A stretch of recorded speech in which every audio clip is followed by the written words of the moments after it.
Okay, you know what? If this really is my opportunity to tell my story, then I'm being disingenuous. No, maybe you don't have to be nice. So no, there's things that there are memories that I keep very, very special. Like there. She says it casually, almost like she's sharing a fun little trivia fact over dinner.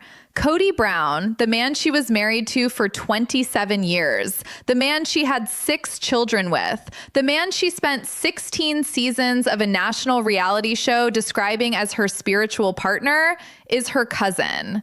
Not a distant acquaintance, not someone she met at church once, blood family. And she knew it the entire time. If this is your first time on the SW Daily, hit that like button and subscribe right now, because we cover the sister wives stories that nobody else is willing to touch. And trust me, we are just getting started. Now, let's back up, because to understand how significant that December reveal actually was, you have to understand the full architecture of the story TLC built around Christine Brown for over a decade.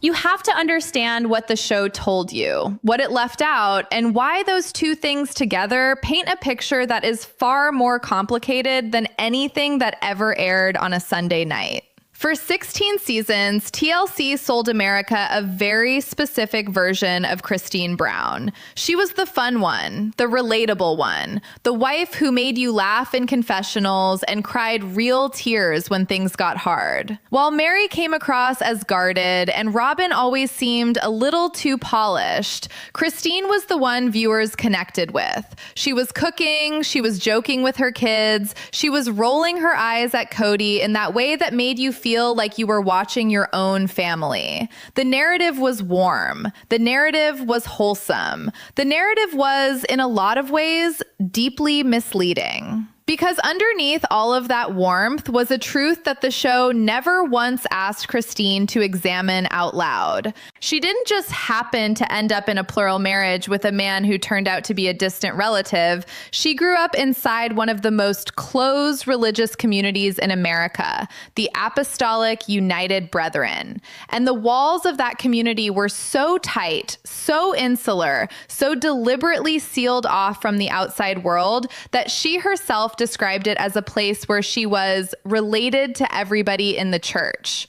Those are her words, not a critic's interpretation, not a headline. Christine Brown, in her own voice, explaining the world she grew up in.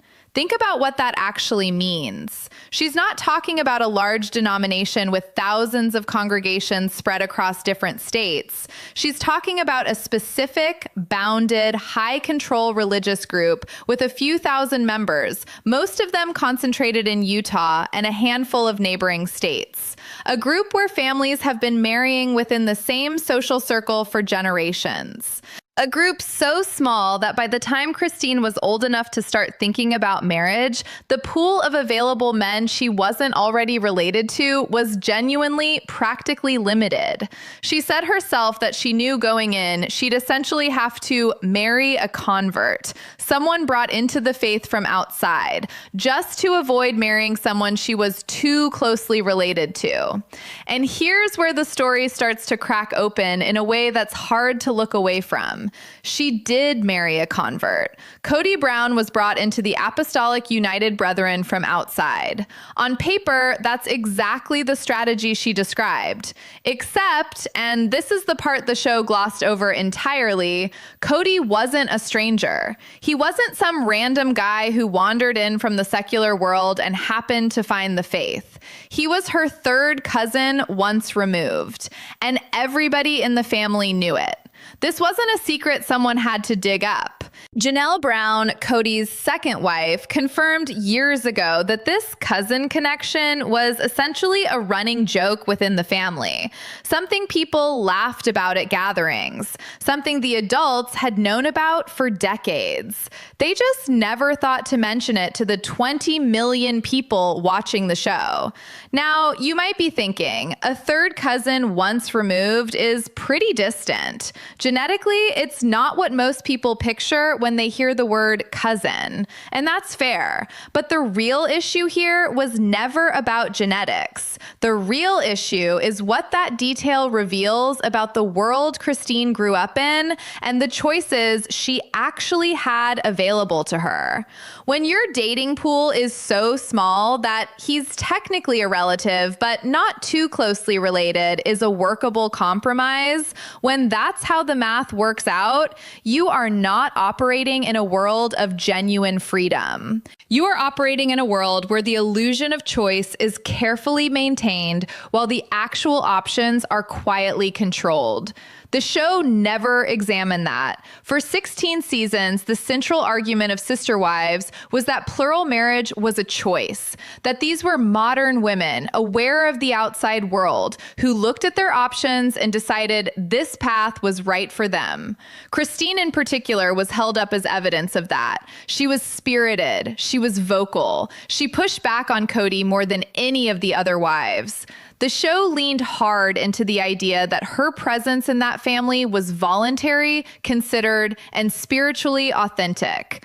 But Christine's own backstory dismantles that argument quietly and completely. When you are raised from childhood to believe that this is the only righteous way to live, when every adult you trust and every community institution around you reinforces that belief, when the social and spiritual cost of leaving is enormous and the practical path out is genuinely unclear, that is not a free choice. That is conditioning. Sophisticated, multi-generational, community-wide conditioning. And the cousin detail makes it concrete in a way that abstract arguments about religious freedom never quite could. The marriage market was rigged before she was old enough to vote. And Christine knew this. On some level, she had to know this because she said it herself. She knew she was related to almost everyone in the community. She knew her options were constrained. She understood the landscape she was navigating, and she still said yes to Kody. She became his third wife. She joined a household that already had Mary and Janelle. And for years, public years, filmed years, years that aired on national television, she defended that decision as a free and faithful one. Here's what makes that complicated rather than simply dishonest. Christine was also, in many ways, a product of something she had no control over. She didn't design the Apostolic United Brethren. She didn't write the theology that told her plural marriage was required for the highest form of celestial reward. She didn't build the closed community that made leaving feel like spiritual and social death. She was born into all of it, raised in it, had it woven into her identity before she ever had the cognitive framework to question it. Her own aunt, Kristen Decker, eventually did leave. Kristen spent 33 years inside that lifestyle and then got out, wrote a book about it, and spent years publicly warning people about the coercive dynamics at play in these communities. Kristen didn't frame it as a quirky family tradition. She framed it as a system that trapped women by limiting their choices, their education, their economic independence, and their sense of what a different life might even look like. Christine had access to that perspective. It existed in her own family tree. She chose not to take that exit. And look, we're not here to condemn Christine Brown. That's not what this channel does, and it's not what this story requires. Christine getting out in 2021 was real. Her decision to leave Kody, to move to Utah, to rebuild her life at 50 years old, that took courage. The version of Christine we see now, running her cooking brand, marrying David Woolley, genuinely glowing in a way she never quite managed on camera with Kody, that woman made hard choices and paid real costs to get where she is. That deserves acknowledgement. But here's the thing. Even after leaving, Christine spent years describing her time in plural marriage as something she chose freely. She would go on podcasts and do interviews and gently push back on anyone who called her situation coercive or constrained. She was protective of the life she'd lived, partly because her kids were still connected to it, partly because calling it a trap would mean reckoning with the fact that she spent the better part of 3 decades inside one. That's a hard psychological shift to make. Most people don't make it cleanly or quickly. So when the December 2025 episode aired, when Christine casually dropped the cousin detail on camera, framed it almost as a charming footnote, laughed it off with David sitting right there, the audience reaction made complete sense. Because viewers didn't hear a quirky, fun fact. They heard the final piece of a puzzle they'd been staring at for years without knowing a piece was missing. Every old clip got rewatched. Every moment where Christine defended her choice, every confessional where she talked about faith and love and commitment, every season where she looked into the camera and said this was the life she wanted. All of it looked different now. Not because she was lying exactly, but because the full picture had finally come into focus.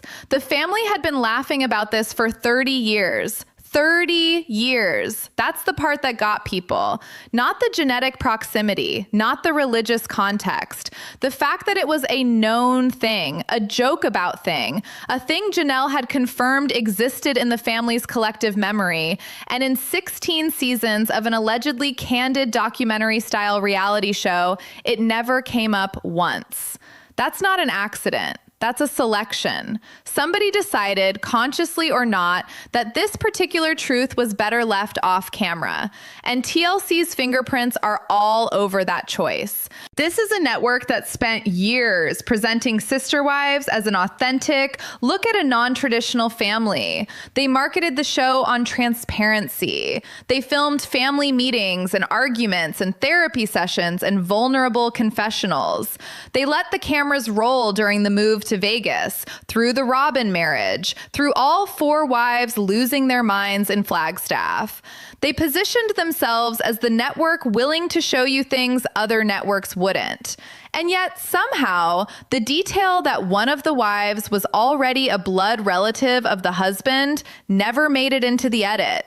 Interesting editorial decision for a show built on the premise of radical honesty.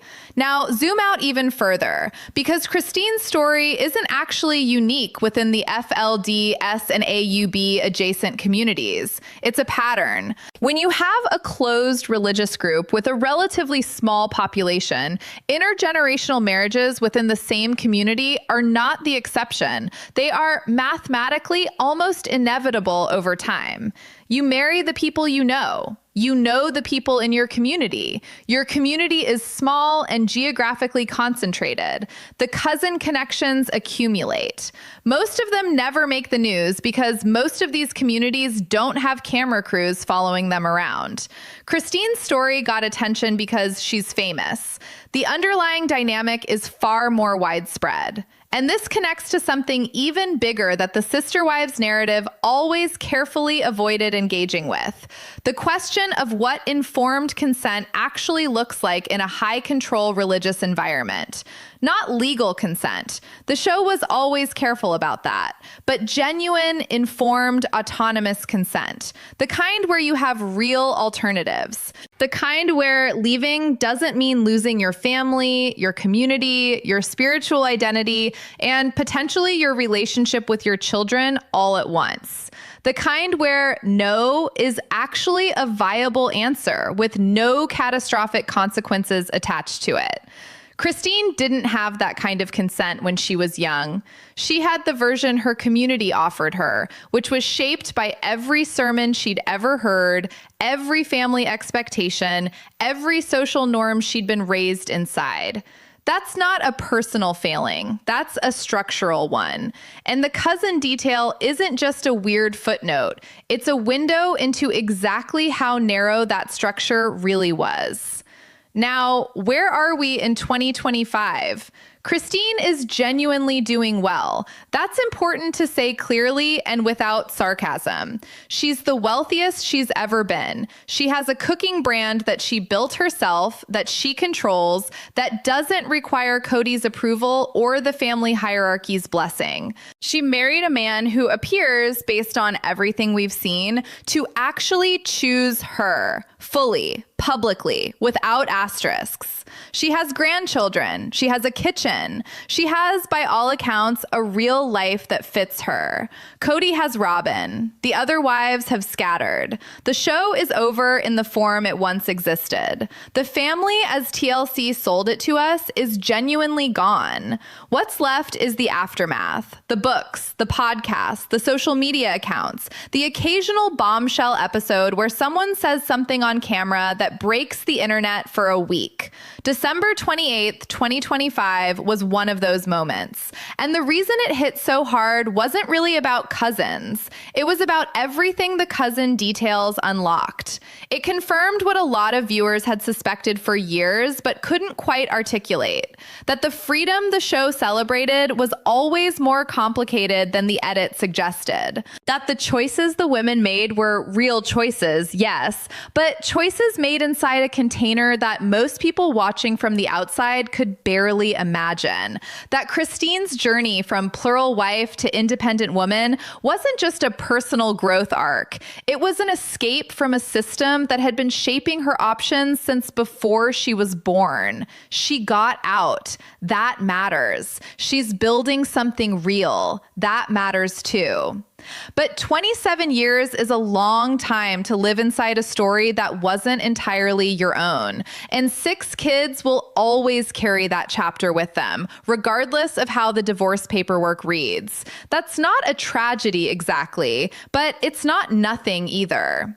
Here's the bottom line. When a community is small enough that everyone is already related, the concept of free choice in marriage stops being a personal value and becomes a logistical puzzle. The elders know this. The theology accounts for it. The social structure manages it.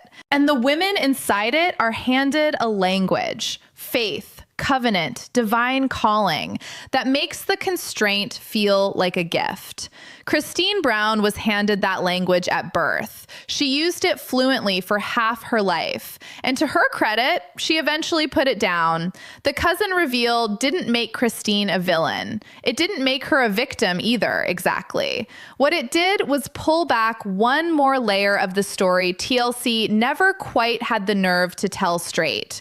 A story about what happens when a woman's entire world is small enough to fit inside one family tree. And the only way out is to be brave enough to climb down from it. She climbed down late, but she climbed down. And now she's making pot roast in Utah with a man who picked her first, and she's never looked more like herself. If this video made you think about sister wives in a way you haven't before, share it with someone who watches the show, because this conversation deserves a bigger audience. Hit subscribe if you're not already here, because the SW Daily goes deeper on these stories than anywhere else on this platform. Drop your reaction in the comments. Did the cousin reveal change how you see Christine's whole story, or did it not move the needle for you at all? I want to know where you land on this one. We'll see you in the next one.